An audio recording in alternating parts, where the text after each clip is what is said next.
Welcome, my dear students. You are watching unit number 10 of Maths of plus 2 class. And name of this unit is Vector Algebra.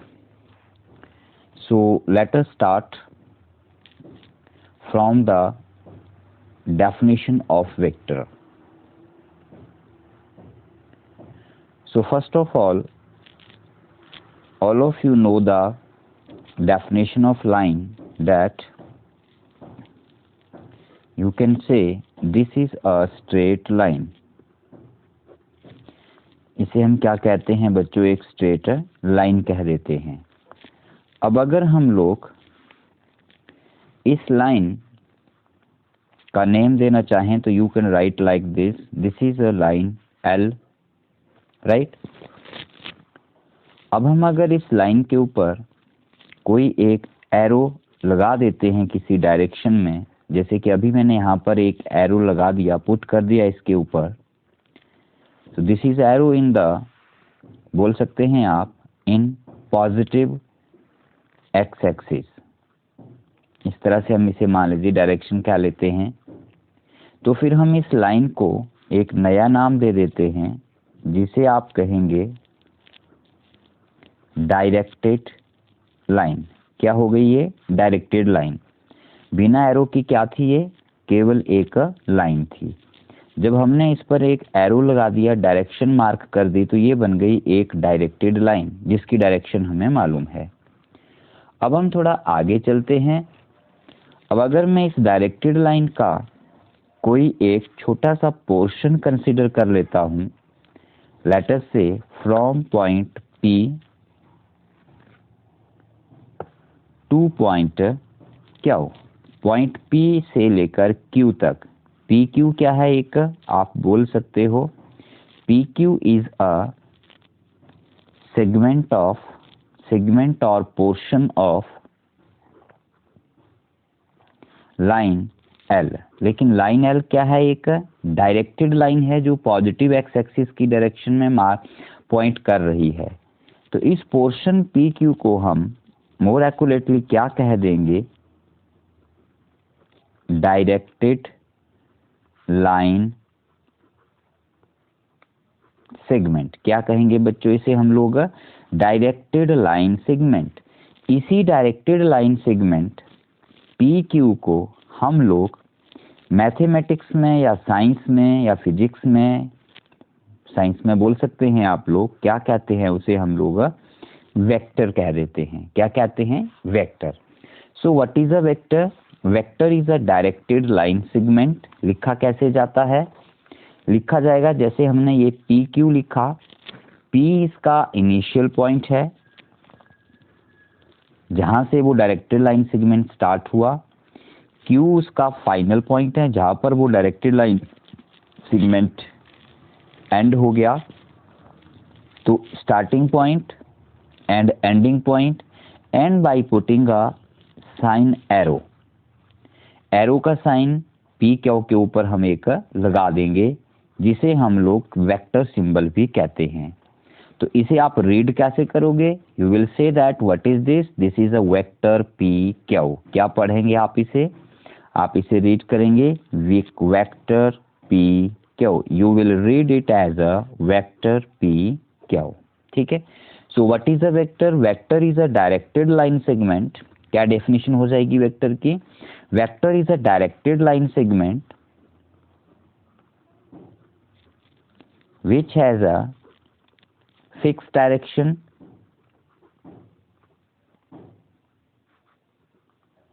और directing in a particular direction. किसी एक direction में वो direct कर रहा है, हमें direction बता रहा है। And have some fix length.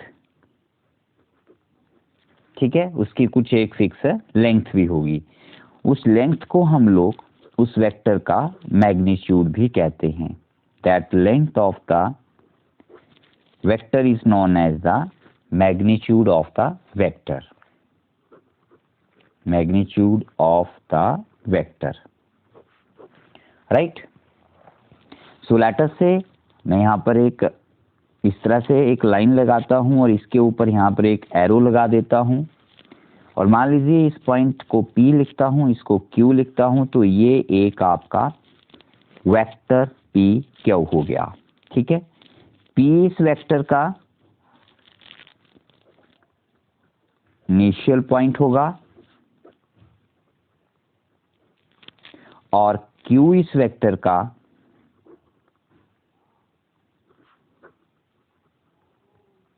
Final point होगा, या टर्मिनल पॉइंट भी जिसे कहा जा सकता है। टर्मिनल पॉइंट भी बोल सकते हैं आप इसे, फाइनल पॉइंट भी बोल सकते हैं, ठीक है, या एंड पॉइंट भी बोल सकते हैं। और P क्या है, इनिशियल पॉइंट भी हो जाएगा आपका, या इसे आप वेक्टर का स्टार्टिंग पॉइंट भी बोलेंगे, ठीक है। अब जो वेक्टर की लेंथ होगी, लेंथ ऑफ वेक्टर PQ, उसे आप लोग वेक्टर का मैग्नीट्यूड कहेंगे, ठीक है, मैग्नीट्यूड ऑफ अ वेक्टर। लिखेंगे कैसे बच्चों, बहुत सिंपल है। लेंथ ऑफ वेक्टर जो है वो मैग्नीट्यूड ऑफ वेक्टर है, वो पॉइंट P और पॉइंट Q के बीच का डिस्टेंस होगा। सिंपल, पॉइंट P और पॉइंट Q के बीच का डिस्टेंस होगा। तो लिखा कैसे जाएगा उसे देखिए, बहुत सिंपल है। जैसे फिर से ड्रॉ कर लेते हैं, जैसे ये आपका पॉइंट P हो गया और ये आपका पॉइंट Q हो गया और ये वेक्टर P Q हो गया, तो इसे आप लोग वेक्टर P Q बोल सकते हो, ठीक है। तो इसका जो आप मैग्नीट्यूड लिखोगे तो इस तरह से लिखा जाएगा, magnitude of vector P Q will be written as like this way। अब वेक्टर लिखोगे P Q और दोनों तरफ मॉड का साइन लगा दोगे, तो इसे हम लोग वेक्टर P Q की लेंथ भी बोल सकते हैं, या वेक्टर P Q का मैग्नीट्यूड भी बोलेंगे, ठीक है, राइट। अब सिंपली जो इसका मैग्नीट्यूड होता है वेक्टर का, वो पॉइंट P और Q के बीच का डिस्टेंस होता है। अब जैसे हम मान लें कि पॉइंट P आपका x1, y1 और z1 है, और पॉइंट Q आपका x2, y2 और z2 है, तो PQ का जो डिस्टेंस है, जो कि अब आपके वेक्टर का मैग्नीट्यूड भी है, वो डिस्टेंस फॉर्मूले से सिंपली क्या आ जाएगा, x2 minus x1 whole square plus y2 minus y1 whole square plus z2 minus z1 whole square and whole under root. ये और कुछ नहीं है, ये सिंपल एक डिस्टेंस फॉर्मूला है जो आपने +1 क्लास में पढ़ा हुआ है, या प्रीवियस क्लासेस में इसे आपने पढ़ा होगा, ठीक है। तो अगर हमें किसी वेक्टर के इनिशियल पॉइंट और फाइनल पॉइंट पता हो तो हम उस वेक्टर का मैग्नीट्यूड निकाल सकते हैं, ठीक है। बाकी कई बार हम क्या करते हैं कि जैसे हमने ये कोई एक लेटर से I am writing here some another vector, ये कोई और एक वेक्टर हो गया जिसका पॉइंट A से स्टार्ट होता है, पॉइंट B पर ख़त्म होता है, तो इसे आप लोग इस तरह से वेक्टर A भी लिखेंगे। कई बार हम इनिशियल और फाइनल पॉइंट ना लिख के उस वेक्टर को एक पार्टिकुलर नाम दे देते हैं। जैसे मान लो इसको हमने वेक्टर S का नाम दे दिया, तो हम इसके ऊपर इस तरह से लिख देते हैं S वेक्टर। मीन्स ये जो AB वेक्टर है, इसी को आप लोग वेक्टर S भी बोल सकते हैं, ठीक है। तो इसका जो मैग्नीट्यूड होगा that will be written as like this way, ये इस वेक्टर का मैग्नीट्यूड होगा, ठीक है। तो जब आपको वेक्टर लिखना है तो you can write like this वे, और जब उसका मैग्नीट्यूड लिखना है तो उसे इस तरह से लिखा जा सकता है। अब एक बात और बताऊंगा मैं आपको यहाँ पर कि कई बार हम लोग वेक्टर का मैग्नीट्यूड उसका सिंबल को हटा के भी लिख देते हैं। दैट मीन्स अगर आप लिखना चाहते हैं मैग्नीट्यूड ऑफ वेक्टर AB तो आप सिंपली उसे क्या लिख देंगे, इस तरह से भी लिख सकते हैं और इस तरह से भी लिख सकते हैं। सॉरी, यहाँ पर आपको मॉड का साइन लगाना पड़ेगा, वेक्टर ए बी और मॉड का साइन, तो ये इसका मैग्नीट्यूड हो गया। या सिंपली वेक्टर ए बी लिख देंगे, ऊपर से हम उसका वेक्टर का जो सिंबल है एरो का वो हटा देंगे। या फिर ए बी वेक्टर को आपने नाम एस दिया है तो उसे आप ऐसे भी लिख सकते हैं या सिंपल ऐसे भी लिख सकते हैं। ठीक है, तो ये हो गया आपका वेक्टर का बेसिक कॉन्सेप्ट। अब हम आते हैं आगे, इसके कुछ बेसिक डेफिनेशंस ऑफ वेक्टर्स हैं, कुछ बेसिक टाइप ऑफ वेक्टर्स हैं। जैसे सबसे पहला वेक्टर हमारे पास आता है, first of all position vector. ठीक है, पोजीशन वेक्टर क्या होता है, बहुत सिंपल है। जैसे मान लीजिए ये हमारे पास एक 3 डायमेंशनल कोई स्पेस है, एक्स एक्सिस, वाई एक्सिस और जेड एक्सिस, और यहाँ पर ये इसका ओरिजिन हो गया, और ये यहाँ पर कोई हमारे पास पॉइंट P है जिसके कोऑर्डिनेट x, y और z हैं। तो ओरिजिन से किसी पॉइंट की पोजीशन के लिए जो वेक्टर ड्रॉ किया जाएगा उसे हम लोग उस पॉइंट का पोजीशन वेक्टर कहेंगे। बहुत सिंपल है। What is a position vector? It is a vector drawn from the origin to the position of the point. ठीक है, तो इसे आप लोग क्या लिखेंगे, वेक्टर ओ पी बोल देंगे। इसे क्या बोल देंगे आप बच्चों, वेक्टर ओ पी बोल देंगे। ओ मीन्स ओरिजिन मीन्स 0 0 0, ये इसका इनिशियल पॉइंट हो गया। ये क्या हो गया, इसका इनिशियल पॉइंट। और पॉइंट पी क्या हो गया, इसका X Y Z coordinate final point हो गया। तो ये आपका वेक्टर ओ पी जो है वो पॉइंट पी का पोजीशन वेक्टर हुआ। अगर मान लो मैं इस वेक्टर को नाम ए दे देता हूं तो आप इसे ओपी वेक्टर को वेक्टर ए भी लिख सकते हैं। ठीक है, क्लियर। अब अगर आप इसकी लेंथ निकालना चाहें, मैग्नीट्यूड निकालना चाहें, तो सिंपली ये 2 पॉइंट हैं, एक ओ और ये पी, और ये एक पॉइंट एक्स वाई जेड है, दूसरा 0 0 है। तो इसका अगर आप मैग्नीट्यूड निकालना चाहें तो वो सिंपली आप इस तरह से लिख सकते हैं, vector A is equal to X minus 0 X square plus Y minus 0 square plus Z minus 0, distance formula लगाया, एंड होल अंडर रूट। तो ये पोजीशन वेक्टर का मैग्नीट्यूड होता है। ठीक है, तो पोजीशन वेक्टर में एक पॉइंट, स्टार्टिंग पॉइंट हमेशा ही ओरिजिन होगा जहां से उसे ड्रॉ किया गया है, जिसको ओरिजिन सपोज किया गया है, और एक पॉइंट उसका पोजीशन होगी जहां पर वो पॉइंट रखा गया है या पॉइंट को सपोज किया गया है। तो ये आ गया पहला आपका पोजीशन वेक्टर। कुछ और एग्जाम्पल ले लेते हैं। जैसे मान लीजिए ये आपकी कोऑर्डिनेट सिस्टम है, x axis, y axis, z axis and origin. Let us say this is your point P. So इसका जो पोजीशन वेक्टर है उसे आप वेक्टर ए बोल सकते हैं।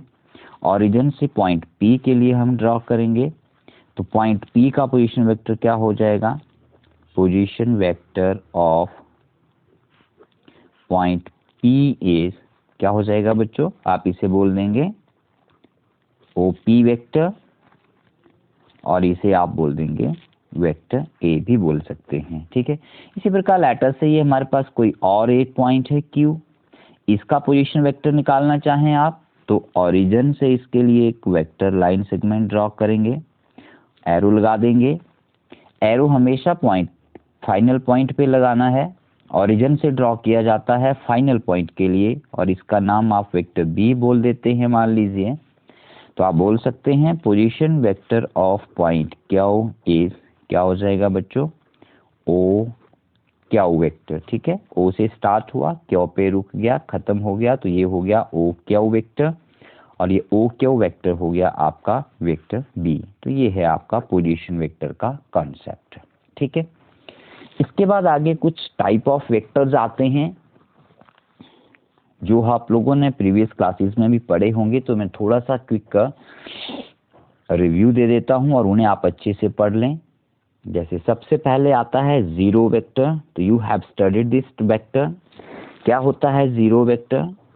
जीरो वेक्टर जिसका मैग्नीट्यूड भी 0 होगा and have arbitrary direction, means not a fix direction, कुछ भी डायरेक्शन उसको हम नहीं असाइन कर सकते हैं, उसे हम जीरो वेक्टर कहेंगे। फिर आता है यूनिट वेक्टर। यूनिट वेक्टर क्या होता है? A vector whose magnitude is unity, उसका मैग्नीट्यूड 1 होना चाहिए, यूनिटी मीन्स 1 होना चाहिए, is called a unit vector, उसे हम लोग यूनिट वेक्टर कहते हैं। अच्छा, अब डायरेक्शन क्या होती है यूनिट वेक्टर की? In the direction of given vector A, जिस वेक्टर का वो यूनिट वेक्टर है वही उसकी डायरेक्शन होती है।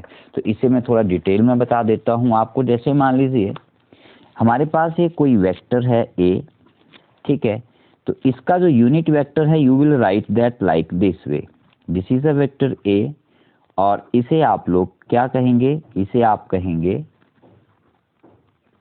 Unit vector of vector A, इस तरह से इसे लिखा जाएगा। अब ये एक वेक्टर है तो इसका मैग्नीट्यूड क्या होगा? इसका मैग्नीट्यूड 1 होगा, 1 मीन्स यूनिट होगा, और इसकी डायरेक्शन क्या होगी? इसकी डायरेक्शन होगी direction same to vector A, means जिस वेक्टर का यूनिट वेक्टर होता है वही डायरेक्शन यूनिट वेक्टर की भी होती है। मान लीजिए ये आपका कोई एक यूनिट वेक्टर है पॉजिटिव एक्स एक्सिस की डायरेक्शन में, और इसे मैं नाम देता हूं वेक्टर ए। तो इसका जो यूनिट वेक्टर होगा उसे आप लिखेंगे ए यूनिट वेक्टर, ठीक है। तो इसकी जो डायरेक्शन है वो भी यही होगी जो आपके इस वेक्टर की है। दिस इज वेरी इंपॉर्टेंट, ठीक है। अब इसे फाइंड आउट कैसे किया जाता है, उसके लिए हम लोग क्या करते हैं, वेक्टर ए लिखते हैं and vector divided by its magnitude gives us the unit vector. Means unit vector find out करना हो तो हम वेक्टर को उसके मैग्नीट्यूड से डिवाइड करते हैं, क्या करते हैं? डिवाइड करते हैं, ठीक है। जैसे मान लीजिए हमारे पास कोई वेक्टर है ओ पी, ठीक है, तो इसका जो यूनिट वेक्टर है वो कैसे लिखेंगे आप? OP vector, OP unit vector, read करेंगे OP unit vector. Find out करना चाहें तो कैसे करेंगे? Vector OP divide by magnitude of vector OP, ठीक है। तो ये आपका यूनिट वेक्टर का डेफिनेशन हो गया, ठीक है। अब इस यूनिट वेक्टर ओपी का डायरेक्शन क्या होगा? जो ओपी का होगा, ठीक है, वही आपके यूनिट वेक्टर की डायरेक्शन होती है, राइट। यहाँ से एक बात और आप देख सकते हैं, अगर इसको आप थोड़ा सा सॉल्व करें तो आप बोल सकते हैं कि vector is equal to magnitude multiplied by unit vector. Unit vector है, इसे आप डायरेक्शन भी बोल सकते हैं और इसे आप मैग्नीट्यूड बोल सकते हैं। तो मैग्नीट्यूड मल्टीप्लाइड बाय डायरेक्शन आपका वेक्टर बन जाता है गिवन डायरेक्शन में। नेक्स्ट डेफिनेशन देखते हैं। नेक्स्ट डेफिनेशन आती है बच्चों कोइनिशियल वेक्टर। कोइनिशियल वेक्टर्स, इनिशियल जो वेक्टर एक ही पॉइंट से स्टार्ट होते हैं, जिनका इनिशियल पॉइंट सेम होता है। को का मीनिंग होता है सेम, एक साथ, एक जगह, एक जैसा। तो जिन वेक्टर्स का इनिशियल पॉइंट सेम होता है, जैसे ए वेक्टर है कोई, यहाँ से स्टार्ट हो रहा है वेक्टर ए, ये कोई दूसरा वेक्टर है और ये आपका यहाँ से स्टार्ट हो रहा है वेक्टर बी, तो इन दोनों का इनिशियल पॉइंट तो सेम हो गया। दोनों पॉइंट मान लो ए से ही स्टार्ट होते हैं, ये ए बी हो गया और ये ए सी हो गया। तो ये ए बी वेक्टर और ये ए सी वेक्टर, दोनों का इनिशियल पॉइंट ए है, तो हम इन दोनों वेक्टर्स को क्या कहेंगे? को इनिशियल वेक्टर कहेंगे, ठीक है। फिर आते हैं कोलिनियर वेक्टर। सेकंड आते हैं collinear. Two or more vectors are said to be collinear if they are parallel to the same line irrespective of their magnitude and direction। बिल्कुल परफेक्ट डेफिनेशन है कोलिनियर की। आपके पास कोई एक लाइन है,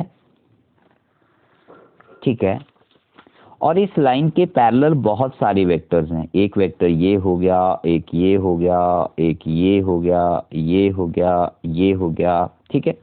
तो इन सभी वेक्टर्स के देखो मैग्नीट्यूड अलग अलग भी हो सकते हैं, सेम भी हो सकते हैं। जैसे ये बात कर ली मैंने, इन दोनों की जो लेंथ है वो बराबर है तो मैग्नीट्यूड सेम हो गया, लेकिन इनकी लेंथ बाकी सबसे अलग अलग है तो मैग्नीट्यूड सेम हो सकता है, मैग्नीट्यूड डिफरेंट हो सकता है। डायरेक्शन, कुछ की डायरेक्शन जो है लेफ्ट साइड में है और कुछ एक की राइट साइड में है, लेकिन सब में कॉमन क्या है? सब में कॉमन है all are parallel to same line. ये हमारे पास एक लाइन है, सभी वेक्टर इस लाइन के पैरेलल है, मीन्स इन सब की जो लाइन है वेक्टर्स की वो इसके पैरेलल है।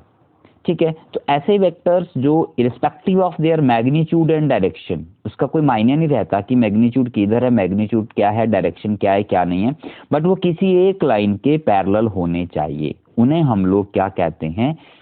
Collinear vectors. कोलिनियर मतलब जो एक ही लाइन के पैरेलल हैं। ठीक है, अब आते हैं इक्वल वेक्टर। जानते होंगे आप सभी बच्चों, इक्वल वेक्टर्स क्या होते हैं?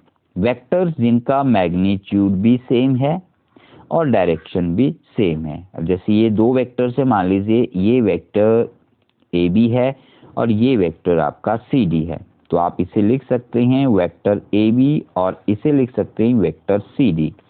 अब दोनों की जो डायरेक्शन है वो राइट साइड में है, ठीक है, और दोनों की जो लेंथ है वो भी बिल्कुल सेम है, तो ऐसे वेक्टर्स को हम लोग, लेंथ मीन्स मैग्नीट्यूड की बात कर सकते हैं। अब हम मैग्नीट्यूड मोर एक्यूरेट वर्ड होगा, तो अगर किन्हीं दो या दो से अधिक वेक्टर्स का डायरेक्शन भी सेम है और उनका मैग्नीट्यूड भी सेम है, डायरेक्शन एंड मैग्नीट्यूड अगर सेम आता है तो उन्हें हम लोग इक्वल वेक्टर्स कहते हैं। क्या कहते हैं बच्चों? उन्हें हम लोग इक्वल वेक्टर्स कहेंगे। ठीक है, फिर आते हैं नेगेटिव वेक्टर। नेगेटिव वेक्टर्स में क्या होता है? वेक्टर्स का मैग्नीट्यूड तो बच्चों सेम होता है, जैसे ये मेरे पास दो अलग अलग वेक्टर्स हो गए, इस वेक्टर का नाम ए बी दे दीजिए और इसका नाम मैं सी डी बोल देता हूँ, ये यहाँ से स्टार्ट हुआ यहाँ पे खत्म हुआ। ठीक है, तो इन दोनों वेक्टर का जो मैग्नीट्यूड है वो सेम है। मैग्नीट्यूड क्या है? इन दोनों वेक्टर्स का सेम है, लेकिन जो डायरेक्शन है वो कंप्लीटली एक दूसरे से ऑपोजिट है, मतलब एक लेफ्ट में है तो दूसरा राइट में है। ठीक है, तो ऐसे वेक्टर्स को जिनका मैग्नीट्यूड सेम होता है और डायरेक्शन ऑपोजिट होती है, उन्हें हम लोग नेगेटिव वेक्टर्स कहते हैं। क्या कहते हैं उन्हें? हम लोग नेगेटिव वेक्टर्स कहते हैं। ठीक है, अब जो नेगेटिव वेक्टर्स होते हैं उनको लिखा कैसे जाता है? यहाँ पर लिखेंगे vector A B equal to vector C D, लेकिन ये तो इक्वल हो गए, अब ये इक्वल तो है नहीं, तो हम यहाँ पे लगा देते हैं माइनस। क्या लगा देते हैं? माइनस। तो ये हो गए आपके नेगेटिव वेक्टर का representative, means vector A B is a negative of a C D. तो ये कुछ बेसिक टाइप ऑफ वेक्टर्स भी हो गए, बाकी और भी हैं जो धीरे धीरे हम आगे जैसे जैसे आएंगे उनको पढ़ते भी जाएंगे, और आपने कुछ और वेक्टर्स भी पढ़े होंगे तो वो भी हमारे यहाँ पर काम आएंगे। So that's all for this basic concept of the unit 10 vector. Okay, so dear students, इसे वो अच्छे से वॉच कीजिए, बार बार वीडियो को देख लीजिए। अगर कहीं पे किसी वेक्टर में आपको डाउट होता है अपनी बुक से भी पढ़ सकते हैं। ये आपका पेज नंबर 425 से मैं आपको पढ़ा रहा हूँ। Thank you, have a nice time.